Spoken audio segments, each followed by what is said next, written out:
금요일입니다. 새벽에 만난 하나님 오신 여러분들을 환영합니다. 기도하겠습니다. 아버지 하나님 감사합니다. 오늘도 금요일에 하나님을 만납니다. 말씀으로 만납니다.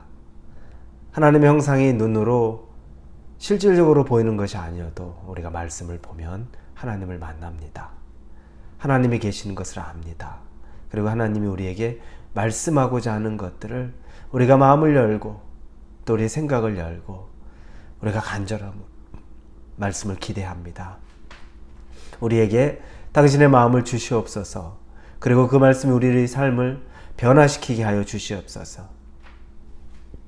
감사하며 예수님의 이름으로 기도합니다. 아멘.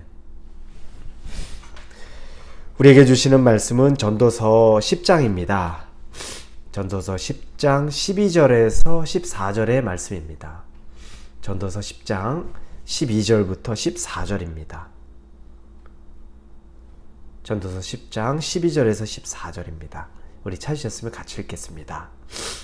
지혜자의 입의 말들은 은혜로우나 우매자의 입술들은 자기를 삼키나니 그의 입의 말들의 시작은 우매요 그의 입의 결말들은 심히 미친 것이니라. 우매한 자는 말을 많이 하거니와 사람은 장래의 일을 알지 못하나니 나중에 일어날 일을 누가 그에게 알리리요. 아멘. 복음서에 보면 예수님이 하신 말씀 중에 말에 대한 것들, 우리 입술에 대한 것들을 이야기한 것이 있습니다. 뭐냐면 우리 입으로 들어가는 것이 더러운 것이 아니라 우리 입에서 나오는 것이 더럽다. 즉 말에 대해서 굉장히 예수님이 전곡을 찌른 거죠. 맞습니다, 여러분. 이 말에는 권세가 있습니다. 어떤 권세가 있나요? 만약에 내가 어떤 사람에게 그 사람 가슴 아프게 하려고 그 사람 상처 주려고 작정하고 말을 했고 또 내 감정을 절제하지 못하고 그 사람의 생각 조금도 하지 않고 내가 하고 싶은 말, 악한 말, 정말 가슴 쓰린 말 다 내뱉으면 그 말을 받는 사람은 굉장한 상처를 받습니다. 이게 트라우마처럼 나중 시간이 많이 흘러도 귓가에 쟁쟁한 것처럼 남는 것이 말입니다. 여러분, 말은 형태가 없잖아요. 형상이 없죠. 그런데 그 말이 완전히 머리에 박히고 가슴에 박힙니다. 그 말이 다 기억이 날 정도죠. 이런 경우가 있고 또 반면에 어떤 사람이 너무 낙심해서 그냥 주저앉아서 일어날 힘이 없습니다. 어떠한 걸로도 더 이상 자기에게 소망을 못 찾는데 그런데 한 사람이 와서 그의 등을 툭툭 두드리면서 말합니다. 너무 염려하지 마. 하나님이 함께 계시고 하나님이 너를 지켜보고 계시고 또 너를 인도하실 거야. 두려워하지 말고 같이 기도하자. 그리고 나도 널 도울게. 이런 말들 한마디 짧게 하는 말을 했는데 갑자기 그렇게 위로가 됩니다. 힘이 되기도 하고 또 그 말에 자리를 박차고 일어나서 그래 다시 해보는 거야 이런 말들이 생기기도 합니다. 참 신비합니다. 입술에서 나오는 말들이 어떨 때는 굉장한 상처를 주고 또 어떨 때는 죽어가는 사람도 살리는 것이 말이 됩니다. 그래서 저주의 말을 듣고 두려움에 떨죠. 무당이나 점괘를 보는 사람들이 삼재에 걸렸어. 너 어떻게 될지 몰라. 올해 위태위태해. 그러면 무서워서 밖을 못 나가죠. 그런데 또 간혹 이 설교나 말씀을 들을 때 그 말씀 안에서 묶여있는 걸 풀어주는 하나님의 말씀이 들릴 때는 얼마나 자유롭고 희망이 솟고 그리고 그 안에서 힘을 얻는지 모릅니다. 똑같은 사람의 입에서 나오는 말인데 너무너무 다르죠. 사람을 살리는 말이 있고 사람을 죽이는 말이 있는 겁니다. 이 말에 대해서 이야기합니다. 그래서 말의 권세, 우리 오늘 보니까 12절에 지혜자의 입의 말은 은혜로우나 우매자의 입술은 자기를 삼키나니. 그래서 지혜로운 사람의 말은 은혜로워요. 그래서 여러분이 가까이 해야 될 사람, 또 여러분이 어떤 사람이 되어야 되냐면 은혜로운 말을 내보내는 사람입니다. 여러분, 이 말의 권세를 믿는다면 부정적인 말 그렇게 하기 쉽지 않아요. 가정에서, 여러분 직장 동료, 또 교회에서 주변에 아는 사람들에게 힘든 일을 당할 때 부정적으로 이거 불가능하겠다, 안 되겠다. 여러분, 그런 말보다 하나님 안에서 우리가 소망을 가질 수 있는 말들, 그런 말과 마음에 집중할 수 있기 바랍니다. 옆에 있는 사람, 은혜를 줄 수 있는 말을 할 수 있기 바랍니다. 그 사람이 바로 지혜로운 사람입니다. 반면에 우매한 자는 뭐라고 말합니까? 자기를 삼킨대요. 자기 스스로, 그렇지 뭐 내가 그런 사람이지, 잘 될 리가 있겠어, 너랑 나랑 이렇게 안 맞는데 어떻게 되겠어, 뭐 끝나는 거지. 여러분, 자기를 삼키고 다른 사람을 삼켜요.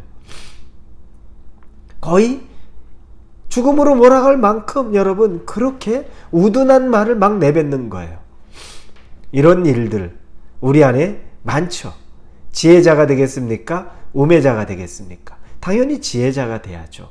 이 말의 권세, 이 말에 우리가 절대 실수하지 않으려면 그럼 어떻게 해야 될까요? 그 중에 오늘 한 가지 해답을 주는 것이 있습니다. 그것은 14절입니다. 우매한 자는 말을 많이 하거니와. 우리가 말을 많이 하는 것을 좀 줄여야 됩니다. 필요한 말만 하는 연습을 좀 해야 되죠. 그래서 오래된 영성훈련 중에 꼭 침묵은 들어갑니다.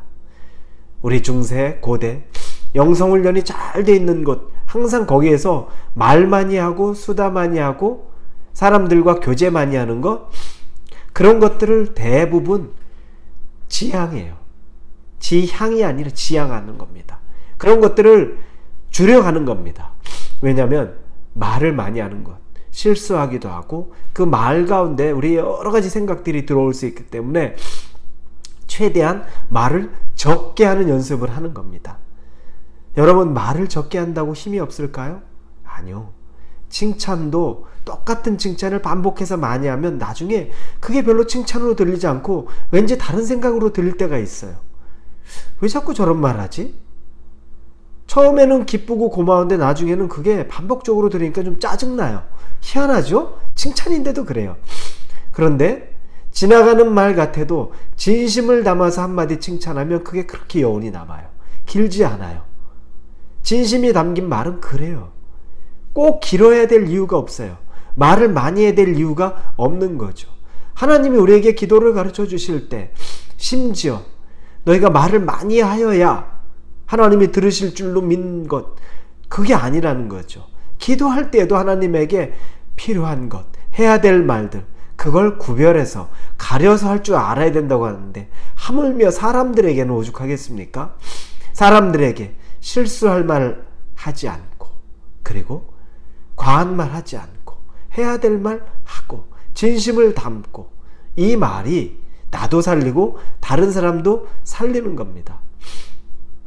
예전에 교회에서 회의하다 보면 말 진짜 많이 하는 분들이 있죠. 그리고 어떤 분은 정말 말을 안 해요. 그런데 가만히 보니까 말을 많이 하는 분은 좋은 아이디어도 내는데 실수의 말도 종종 합니다. 그럴 수밖에 없겠더라고요. 말이 많으니까 실수가 나와요. 그런데 한마디 두마디도 거의 안 하고 그냥 이렇게 가만히 있다가 가시는 분 보면, 아니 얘기 좀 하지 왜 이렇게 아무 말 안 해? 그런데 실수가 없더라고요.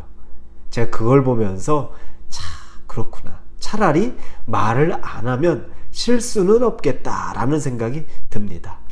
말을 많이 하는 것, 여러분, 우리가 은혜로울 때 은혜의 말을 많이 하지만 그러면서도 또 실수할 수 있는 게 우리의 인간의 부족한 점입니다. 말 때문에 다른 사람에게 또 실망을 주고 상처를 주는 일 덜 하고 싶다면 말수를 줄여야 합니다.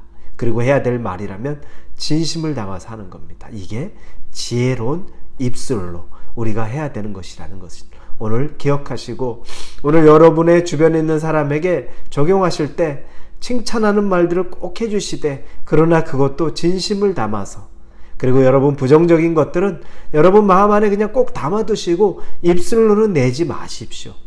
그래서 다른 사람까지도 낙심시키거나 다른 사람까지도 괴롭게 하는 일에 여러분이 우매자처럼 쓰임받지 않기를 예수님 이름으로 축원합니다. 기도하겠습니다. 하나님, 말의 권세가 있어서 우리가 말에 신중해야 됩니다. 해야 될 말 가리게 하시고 하지 않아야 될 말이라면 절제하게 하여 주옵소서. 예수님의 이름으로 기도합니다. 아멘.